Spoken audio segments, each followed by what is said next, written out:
Hello, Answers Now. People who are curious about Answers Now. My name is Adam Dreyfus. I am the Chief Science Officer of Answers Now. You are here for our 8 p.m. East Coast time. I'm located here in Richmond, Virginia. Ask me anything. The topic for tonight is going to be ABA therapy, but I'm also here to talk a little bit about our app, which is Answers Now, and it is downloadable on the App Store and the Android Store, and you can be talking to your own board-certified behavior analyst very shortly here. That is exactly what we do. We are reducing the barrier of entry for people to connect with experts. So tonight, I will see your comments and your questions as they come up. I've got a couple of folks, Allison and Marianne and Sasha, helping me out in the background in case I miss any questions. So you can ask me anything about autism, about your kid, about how Answers Now works. I am going to be talking about ABA therapy because there are a lot of misconceptions about it and myths. The main one being that ABA therapy is just for autism. You could not be more wrong, although it has certainly made a name for itself, helping children diagnosed with autism learn new skills. But again, I am here to talk about Answers Now, the downloadable app that connects you directly to your own board-certified clinician. I am a BCBA. I'm going to try to demystify some of the acronyms tonight. So we're going to start with ABA and make sure that we're good on all of my screens up and running. So ABA stands for Applied Behavior Analysis. And people think that that's sort of the main piece. But what they don't understand is that it's just the applied part. What we're talking about is behaviorism, which is a scientific way of looking at behavior. It's not to say that it's just a way of looking at things is an understatement. About 100 years ago, there were folks who looked at human behavior and thought, why don't we treat this as a science? Why don't we treat it like chemistry, biology, physics? Because up until that time, there was a lot of what we called mentalism. The idea that maybe there's a little person inside your head, or that there's demons that are running things, or there was, thousands and thousands of different explanations. And so that scientists really looked at and said, let's cut all that out. Let's look at what we can look at, not count anything else, don't make any assumptions. And that's really where behaviorism was born. The applied is taking the principles that we learned in the study of the behavior and applying them to the world. So the principles are pretty straightforward, and most of us are familiar with them through psychology classes in high school. Essentially, the ideas of reinforcement, punishment, and extinction. Reinforcement, things that you do that make behaviors increase. Punishment, things you do that make behaviors decrease. And extinction is what happens when you have a behavior that's no longer being reinforced, so it stops. A good example of that would be smoking. You are smoking, you don't want to smoke anymore. It's really difficult to stop. There's a lot of reasons that you do it, and mostly it's because of your physical addiction. But if you go long enough without having it, you place your smoking behavior on extinction. And your desire to do it and your impetus to do it get lesser and lesser and lesser as things go along, and voila, it's extinct.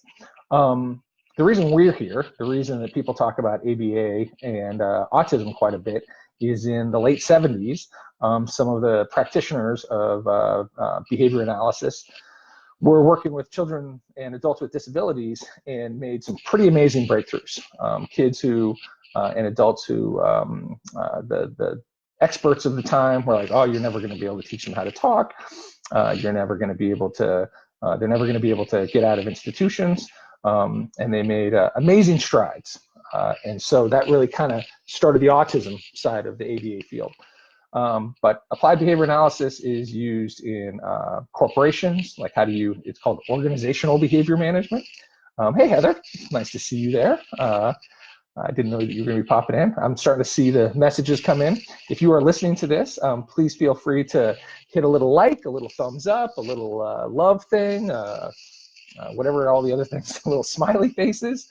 I am Adam Dreyfus, Chief Science Officer for Answers Now, here talking about ABA and how AnswersNow works. So back in the 70s, all of a sudden you had these kids who weren't making very many gains, making these really amazing gains. And it just happened to coincide with this sort of explosion in children and adults diagnosed with autism. So ABA therapy is taking these principles, reinforcement, punishment, extinction, and applying them to folks with disabilities. But again, it is not just folks with disabilities. There are ABA practitioners working in the fields of weight loss, in gerontology, in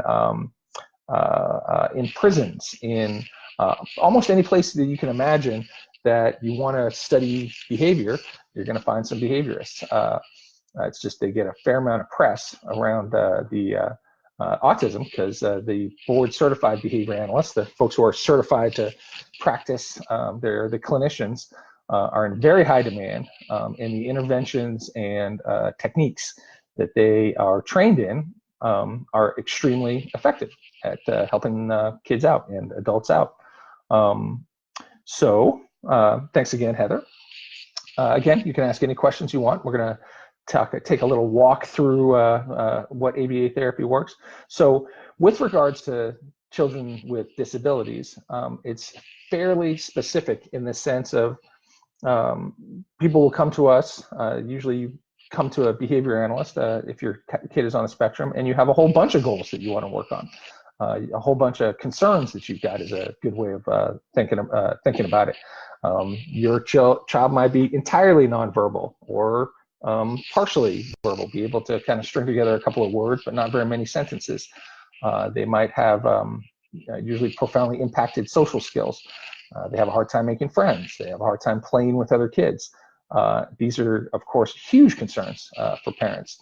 And so, Heather's got a great question. I'm going to get to this in a second. Heather's question is, can kids get too old for ABA? Well, if you think ABA certainly has cut its teeth on younger kids, and that's how a lot of people sort of think of applied behavior analysis is only for younger kids. But the principles of behavior are working on us all the time. They're working on me right now. I'm sitting here, I'm talking to you, you're responding to me. That's keeping me talking more, that's changing my answers. The principles of behavior are not concerned with autism. They're just how people and animals learn and unlearn and change behaviors and learn new behaviors. In the case of children with disabilities, their deficits are much more acute, and so there's it feels like a much greater need to modify behaviors.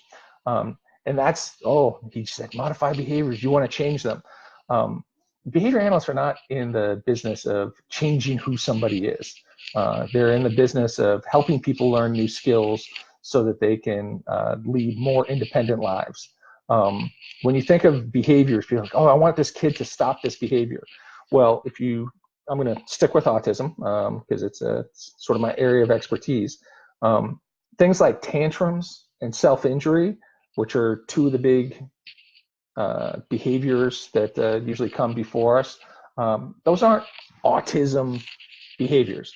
There's all kinds of kids who have autism that don't have tantrums. There's all kinds of kids with autism that don't engage in self-injurious behaviors. Those are learned behaviors. And the sort of premise that behavior analysts come from, how they're looking at things, is that these behaviors are a result of deficits in communication and social skills. That these kids and adults are engaging in these behaviors to get needs met, and this is the only way that they know how to do it. And so we try to work with their parents, with their teachers, to give them those skills, give them communication skills, and give them social skills. And what you generally see, hey Allison, is a reduction in those behaviors that you don't want to see. Mostly they're hurting themselves or they're hurting somebody else, and that's really the strength of ABA. So Heather asked, can kids get too old for ABA? Another way of kind of framing that is, are kids too old to learn new things? No, there's all kinds of adults, whether they have disabilities or don't have disabilities, that benefit from ABA. ABA is used to help people lose weight, help people quit smoking, help people make better choices in their life. There's sort of a subcategory of ABA called cognitive behavioral therapy, where you sort of learn how to think differently. So you might have very profound negative self-talk. Oh, I'm not a very good person. Oh, I'm never going to amount to anything. This can slow you down from getting to where you want to go in life. And so you work with behaviorists, behavior analysts who are specially trained in cognitive behavioral therapy. So there are, nobody's too old to learn new things. ABA is just a very structured way of teaching something. So the sort of the guts of ABA, so we know that, all right, if we do certain things, behavior goes up. We do other things, behavior goes down. We know extinction means kind of turning the behavior off. Behavior analysts think usually in terms of the ABC. There's an antecedent, something that comes before, the B, the behavior, and then the C, the consequence. And one thing that's usually lost on a lot of folks is the C, the consequence of the behavior, is the most important thing. Usually we're like, oh, what caused the behavior? What led up to the behavior? And while it's certainly true that things lead up to behaviors, what is maintaining behaviors, what is keeping them going or causing them to go up and down is the consequence. And it's usually what happens like right after the behavior. Not, people say, oh, he had this behavior on Monday, and then Thursday this thing happened. Almost never is it what happened on Thursday pulling along the thing that happened on Monday. It's usually the thing that changes in their environment immediately after the behavior. It's one of the really powerful things that has come out of the research. Heather saying, didn't realize CBT was part of ABA. There's a whole ton of things that are part of sort of behaviorism in general. So I get a lot of questions, and I kind of wrote down some stuff to guide me along here. So people say, well, is early intervention and discrete trial and pivotal response, these are all different types of ABA or different things that fall, and that's true. But they're all ABA. The practitioners of the specific ones don't like that very much. But pivotal response therapy, early start Denver model, verbal behavior, the TEACH model, discrete trial training, these are all intervention packages that are, it's like a cookbook. They're all different chapters in the cookbook, but they're all based on the principles of behavior. Even things like positive behavioral supports. People say, oh, that's a different, nicer, kinder, gentler way of doing behaviorism. It's not different. It falls firmly within the umbrella of behaviorism and behavior analytic things. Oh, we got a few questions here. So my son likes saying it, does it all the time. He memorizes the lyrics, melody, and everything else to a song to a T. He probably doesn't know how to modify his singing socially. Yeah, he would not be the only one. He does it in class and around his peers since he is 9. The other kids seem to get annoyed by it, and he doesn't read their cues when he should stop. Could singing be a self-stimulatory behavior? How can I get him to understand when it's socially appropriate? It's a great question, Melissa. So absolutely, singing is a self-stimulatory behavior. That's a fancy way of saying it feels good, right? Self-stimulatory behaviors generally are, actually not generally, are always done because they're working for the person. He's singing for the same reason almost everybody else kind of sings. It sounds like. I'm working off not a ton of information, but it sounds like you're exactly right. What he's not picking up on, which is where his autism comes in, is the social consequences, right? Like we all have kind of been singing in our car, and you look over and someone's looking at you, and you stop singing. It's a little punishing. And that's one of the deficits associated with autism, is that inability to read what, frankly, is the experience of shame, right? That it's not a super positive thing, that we're sort of all, but a lot of our behavior is governed by, hey, we don't want to be embarrassed. So how can you get him to understand when it's socially appropriate? I don't know what his skill set is, right? Like how well he understands what you're saying, how well he can sort of understand if you share a story with him. Or there's quite a lot of books around these kinds of things now, and even like little cartoons that can help this. I use depending on how sort of socially sophisticated the kid is, I try to teach them how to be a detective. And I'll say, look around and what can you learn by looking at people? And then I'll sort of narrate out loud what it is that I'm learning. Like, see that couple over there? I can tell that they're having an argument because their faces look like this and their voices are loud. And you give them the tools to be able to sort of decipher things. And you make it a game. I used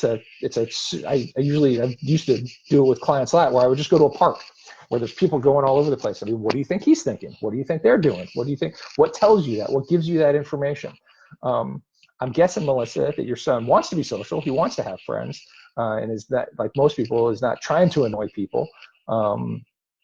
So it would be that kind of thing. You want to teach him kind of those cues, and you want to flip it around a little bit sometimes. Like, hey, what are some things that people do that annoy you? Oh, I don't like it when, Sarah runs her pencil back and forth on the desk. Oh, that's perfect. Like, what could you do to get her to stop that? I'm moving along here. Hey, Audrey and Elena. So is it pretty common to have more maladaptive behavior during therapy than outside of therapy? It's a great question, Elena. No. The answer is no.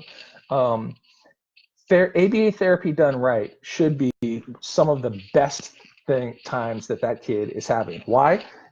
Because remember, like our original thing, one of the big principles of ABA is reinforcement. We want to be reinforcing the behavior that we want to see. So if you've seen even, I would say, bad ABA therapy, they're usually like trying to reward the kid, reinforce the kid for doing the behaviors that they want. So a really good therapist who's worked with the kid for a little while generally sees no behaviors, because it's pretty fun time. They're getting a lot of stuff. They're getting access to things that they like. They're getting food that they like. And in a perfect world, they're getting access to the person that they really like, that the therapist has conditioned themselves up, made themselves a really fun thing in their life. You will sometimes see a lot of maladaptive behavior at the beginning of therapy as you begin to place demands on the kid, like, hey, I'm going to make you work a little bit here. This is going to be a little bit of a lift, because they're not naturally talking. They're not naturally learning social skills. And so you're artificially trying to teach these things, and it's difficult. So you can see maladaptive behaviors, but a really good, not even a really good, a decent ABA therapist, and certainly working with a good BCBA, can see zero behaviors, especially once they pair themselves. In my experience, it usually takes between 2 and 4 months. So it takes a little while, but that's anything. Like, how do you make friends with somebody in 2 seconds? Nope. All right, I'm getting better at this. Just reminding people, I'm Adam Dreyfus. I'm the Chief Science Officer of AnswersNow, which is a downloadable app that connects you, a parent or a caregiver, directly with a clinician who can help you with concerns and goals that you might have. Almost anything. Mostly what a good behavior analyst is going to try to do is say, what do you want your kid to do? Not so much what do you want them not to do, because that's usually pretty obvious and that's laid out in the behavior plans. But what do you want them to do? I want them to not sing as loud in class so that kids don't want to play with them. I want them to, listen when I give them directions, things like that. All right, I'm going to scroll down a little bit here. Oh, Melissa, she's very verbal and speaks 2 languages. You're way ahead of the game. Thank you very much. Hey, Jordan, nice to see you. Jordan's one of Jordan and I used to set these AMAs up originally. It's nice to see him here. So again, ABA therapy is a way of looking at behaviors, not specific to autism, but very effective at helping people learn new behaviors, which is obviously something that you are trying to do if you've got a child who's got deficits or an adult who's got deficits in any way. What ABA therapy is not is a specific technique or intervention. There is not one way to do ABA. What a good behavior analyst will tell you, and that will, I think, is one of the really hopeful aspects of ABA therapy, is every ABA therapist, behavior analyst is the technical kind of term, believes and is trained that every behavior has a reason, and that reason is knowable. Nothing happens out of thin air. There's never no reason for anything. That every single behavior, no matter how complex, is understandable and lawful. And the other thing that is sometimes kind of hard to wrap your head around is everybody's behaving for a reason, and that reason is working for them. And you look at some of the behaviors, like, I'm going to steer away from some of the self-injurious and aggressive behaviors because I don't want to upset anybody here, but think of just in regular modern day, like people who smoke cigarettes, people who do drugs, people who do risk-taking behavior. Like, oh, that's crazy. Why do they do it? Because it's working for them. Nobody ever does anything that isn't working for them. And if you come from that framework, then every sort of behavior that you're dealing with or interacting with, because it's always a social experience, there's a solution to. There's an adaptability to it. So you will find behavior analysts are very optimistic people, generally, and really like teaching people new skills that expand their world. Because especially in the field of autism or in, hey, I love the hearts. Here, let me scroll down a little bit. I can probably see who's doing that. Yeah, Heather, that's a good point. So Heather says, we love our ABA techs, our folks working with our kid, but definitely see challenging behaviors during sessions despite months together. That's definitely true. That it is not, and especially if you've got a good tech who's got a good goal. Because what a good goal is means, like, and especially if you've got a kid who can participate in this and select their own goals and select things that they want to get better at. As kids learn, expanded communication goals, you'll get something like maybe Melissa will say, hey, I want more friends. Like, perfect. That's a great goal to have. And I know, it can be really challenging for folks, for anybody to kind of make friends, but we got you. There's some things that we can do to really help out with that. And so, hey, John Osborne, nice to see you too. Elena. Just a quick repeat. I'm Adam. I'm the Chief Science Officer of AnswersNow. AnswersNow is I had it open here for a second. Well, it's an app on your phone that you can go to the Apple Store or the Android Store and download. One of the newest features that we've added to the platform is parent communities. And the parent communities are free. We've got a bunch of different parent communities, transitions, things you need help with, victories, different sort of rooms is a good way of thinking about it, that you can go in. And all you got to do is go download the app, make an account. You don't have to put in a credit card information. You can click Find Your Community and then join a group. We just started them recently, and so we're really excited about this. We know that this connecting caregivers and parents directly with clinicians is working. We've been doing this for a couple of years now, but we want to expand out connecting parents together and kind of, because one of the things that is really that we've really learned through over the last couple of years working with almost 1,000 different families is how isolated parents can feel and families can feel, and they feel like they're really alone. They're very overwhelmed. They're very stressed out. So we wanted to create these communities to give parents places to connect, to share stories, to share successes, to share failures, and to realize that they're not alone. And these are moderated communities, so they're not just free-for-alls. In case you're worried about that, I know that I've wandered into more than my fair share of communities online where you're like, whoa, this is probably not where I want to hang out. But there are BCBAs that moderate the groups and can answer questions, and we'll provide little prompts here and there to kind of guide the conversations. We are very, very strict about making sure that everybody's respectful. Everybody treats everybody nicely. We have a very short hook for someone who wants to come into one of the communities and just be disruptive or try to has an axe to grind of some kind or another. These are here to help the parents out. And so yeah, you just download the app, make an account, I'm checking my notes. That's what's going on down here. Click find your community and join a group. We were looking forward to, I'm one of the moderators, and one of the really neat features in it is if you are in a group and you really like you're the BCBA who's moderating, you're like, man, his answers are spot on, or her answers are spot on. You can select them to be your personal clinician. So what we're trying to do is, again, lower the barrier of entry to parents and caregivers so they can get access to these specialists.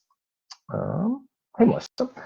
Oh, very nice. Love the app and the clinician I was assigned to. You can tell us who it is. You won't hurt their feelings. It is so helpful when I have an IEP or challenging behavior to work on. The advice is excellent. Yeah, there's a lot of things that we help put parents on. It's not just behaviors.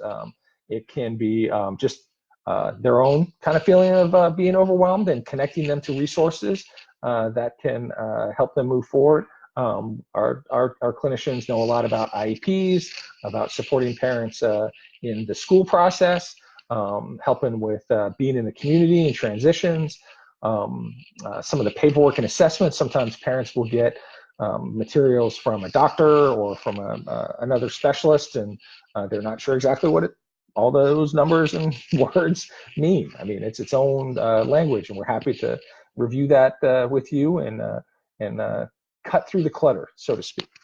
All right, it's about 8:30. So we've been going about half an hour here. Again, my name is Adam Dreyfus. I am the Chief Science Officer of AnswersNow, an amazing app that you can get on the Apple Store or the Android Store, and you can download and be chatting with your own clinician ASAP. We also just launched parent communities, which are free. And you can just go to download the app and sign up, and don't have to put in a credit card. You can just select a community and be in a BCBA moderated community. Again, we've got different ones around transitions, around if you're having some really serious challenges, and also one around victories, because that's how we get reinforced, right? You need the wins, you need the high fives every now and then, and it's really important to share that with others. So thank you very much, Melissa. Jenica. Jenica's awesome. So yeah, one of the questions that we get about the AnswersNow app is, oh, if I sign up, do I just whoever kind of answers? Nope, that is not the way that it works.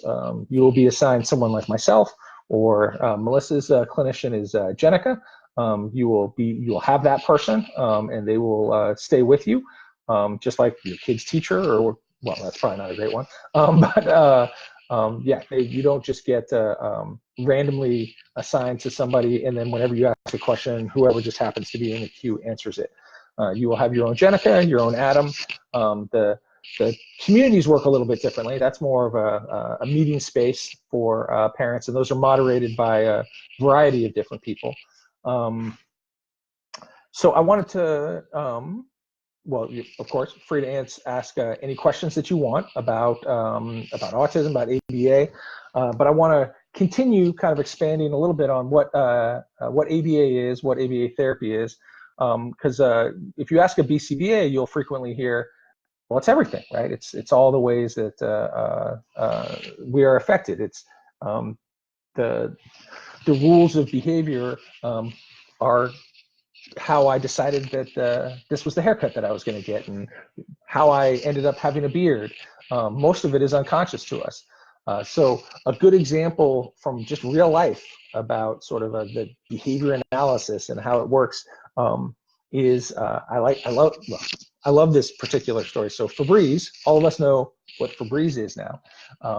But when they first invented it, and they spent an enormous amount of money on it, and it was amazing, right? Oh, we've got this thing, you spray it on smelly stuff, and the smelly stuff goes away. We're gonna make so much money, it's amazing.